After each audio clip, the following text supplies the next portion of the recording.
Fala galera, e aí, tudo bem? Professor Vinícius aqui, mais uma semana para deixar material para vocês. E essa semana a gente vai estar falando da América Espanhola. A gente fala sobre os povos pré-colombianos.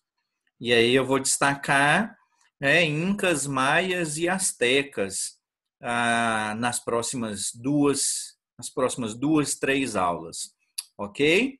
Ah, Primeira coisa que a gente tem que lembrar, nos vídeos anteriores, nós viemos falando sobre a expansão marítima comercial, e aí nesse mapa eu deixo bem claro para vocês, e deixei muito bem explicado naquele outro vídeo, naquela outra aula, né, que nós falamos sobre o expansionismo português, o expansionismo espanhol, né? Falamos dos tratados que vão ser estabelecidos com as terras conquistadas a partir do século XV, início do século XVI, e aí o destaque maior na linha vermelha que eu dou é em relação ao Tratado de Tordesilhas, né? Isso vai estabelecer, então, as terras a oeste vão pertencer à Espanha, as terras a leste vão pertencer a Portugal. A, a área em azul aqui destacada, então, nessas terras a oeste, vão pertencer ao Império Espanhol, né? Aí as terras a leste aqui a Portugal. O que eu quero que fique claro é que a rota espanhola de comércio aqui, então, ela vai ser estabelecida por Cristóvão Colombo, financiada pelos reis espanhóis, né? Com qual propósito? Alcançar, a princípio, a Ásia pelo Ocidente, pelo Oceano Atlântico.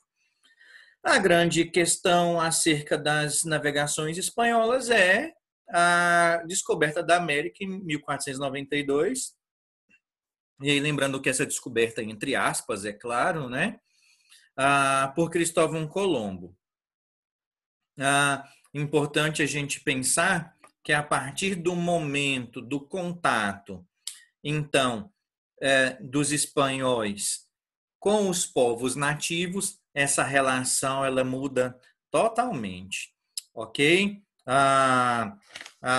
O que nós temos que lembrar aqui, até acerca das práticas mercantis, é em relação à Espanha, a prática do bulionismo, né? Lembrar que esse expansionismo espanhol se destaca especificamente no caso da América, no caso das, né? E aí vamos pensar na América Central, América do Sul aqui, sobre a busca por metais preciosos, ok? Certo? O que eu quero destacar aqui e pensar em relação à conquista espanhola da América, e o que nós vamos destacar a partir das próximas aulas, alguns conflitos que vão ser estabelecidos principalmente nos reinos incas e nos reinos astecas a partir do século XVI. Mas anterior a isso, vamos falar dos povos que habitavam então a região da América, certo? Importante falar que a conquista da América ela ocorre por volta do século XVI, tá? A colonização da chamada América Espanhola, a conquista dos europeus em relação à América Espanhola.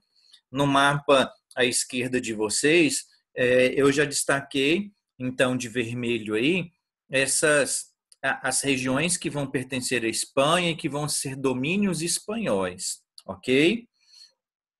A ideia aqui, quando nós falamos da civilização pré-colombiana, é a civilização antes da colonização, a civilização antes da chegada de Cristóvão Colombo em 1492, ok? Lembrando que a ideia, por exemplo, de América aqui se dá essencialmente em homenagem a Américo Vespúcio, um navegante, né, Américo Vespúcio. Bom, o que eu quero dar destaque aqui e lembrar para vocês, que o termo descobrimento, né, ele é uma visão muito eurocêntrica. Lembrar que o contato que vai ocorrer entre os europeus e os nativos vão ser em volta de muitos relatos de conflitos de maneira geral, né?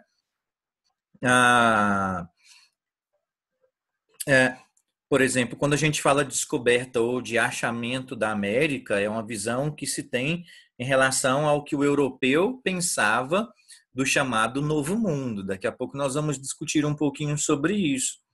O Darcy Ribeiro, né, o grande Darcy Ribeiro, gosta de usar o termo invasão, né?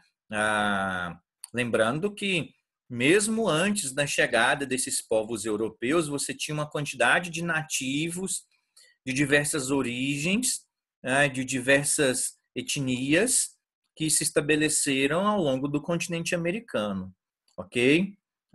Quando eu falo que esses povos se estabeleceram ao longo do continente, e aí vamos lembrar de uma questão aqui específica. Os povos da América, eles eram autóctones.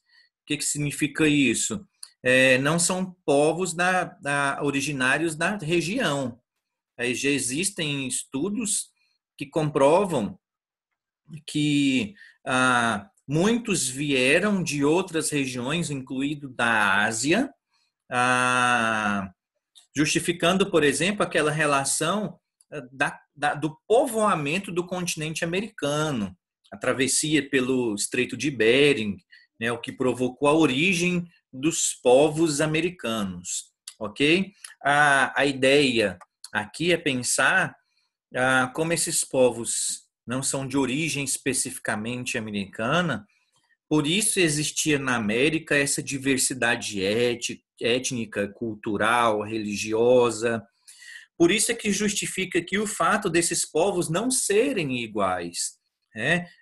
Por isso justifica o fato desses povos terem uma diversidade muito grande. Tá? O destaque que a gente dá em relação à América são os incas, maias e astecas.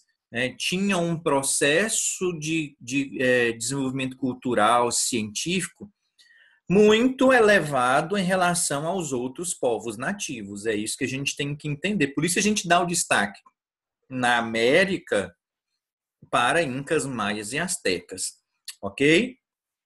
Lembrando que esses povos eram povos que se dividiam, que se estabeleciam de diferentes formas. Alguns grupos eram nômades, uns grupos se organizavam em tribos, outros se organizaram através de impérios, outros se organizaram através de cidades-estados. Então, essa forma para que eles pudessem estabelecer a melhor forma de organização política, social e econômica. Ok? Antes da gente partir para frente, queria deixar bem claro algumas questões relacionadas a esse contato dos europeus com os nativos. Né? Lembrando aqui, quando Cristóvão Colombo desembarca na América, haviam cerca de 80 milhões de nativos. Né? Esses contatos foram sendo acirrados e aí muitos desses povos acabaram sendo dizimados por doenças, por conflitos. Lembrando que esses povos até mesmo internamente viviam intensos conflitos, ok? O que nós já falamos aí, o que eu comentei nos outros vídeos, pensar que a maioria desses marinheiros, desses navegantes eram financiados pelas monarquias, tá? A maior parte deles buscavam metais preciosos. Uma coisa interessante a se pensar é nesse choque entre dois mundos, né? Dois mundos completamente diferentes. Você tinha uma Europa, o chamado velho continente ou velho mundo, com práticas políticas estabelecidas, organizadas, definidas, no século XVI, basicamente a presença de um Estado absoluto, de um Estado absolutista. o contato com o novo mundo, como a ideia que surge, é a questão de se encontrar um paraíso perdido, ou do que ter se encontrado um paraíso perdido. Então, esse novo mundo que vai surgir aqui, ele é a visão europeia e a visão do europeu muito diferente no que tange a realidade do que era, né? A garantir a exploração, claro, isso era uma questão importante, porque a ideia era de acumular riquezas, né? A ideia de acumular bens, né? A expandir a fé cristã, isso é outro fator determinante. E aí vem uma questão interessante, e eu gosto de falar muito sobre isso, né? No europeu, não só em relação à América, mas em relação à África, por exemplo, de dar a civilidade ao não civilizado. Né? Quem eram os não civilizados? Os nativos. Né? E aí, o que eu comentei agora há pouco, né? Os povos da América eram oriundos de outras regiões do planeta, né? Eram os autóctones. Ok? Beleza? É importante nós pensarmos aqui, e aí a conquista do paraíso, o paraíso perdido. E aí eu até fiz questão de colocar um trecho na carta de Pero Vaz de Caminha em relação à conquista portuguesa na América. Né? E aí tem um relato dele aí sobre os índios. Depois vocês podem dar uma pausada no vídeo e olhar muito bem o que ele vai dizer sobre os índios. Na imagem à esquerda, o contato especificamente dos espanhóis com os nativos na América Central, ok? Bom, o início da conquista espanhola. É importante pensar, e aí eu já deixei claro há alguns minutinhos atrás, passa a se estabelecer na América. Então, os espanhóis vão se estabelecer na América. Claro que pensar que já existia uma certa organização social, política, religiosa, econômica de povos aqui, então. E aí vamos dar destaque para incas, maias e astecas, ok? Vamos estabelecer algumas diferenças aqui, né? Nessa aula eu vou abordar um pouquinho sobre os maias, tá bom? Lembrando aqui, os maias vão se estabelecer em cidades-estados, cada uma independente, politicamente, economicamente, mais à frente comentarei mais. Por exemplo, no caso do Brasil, você tinha os índios tupis e os tapuias que vão se organizar em tribos, só para a gente estabelecer uma relação aqui, ok? Os astecas e os incas vão definir suas políticas em impérios, certo?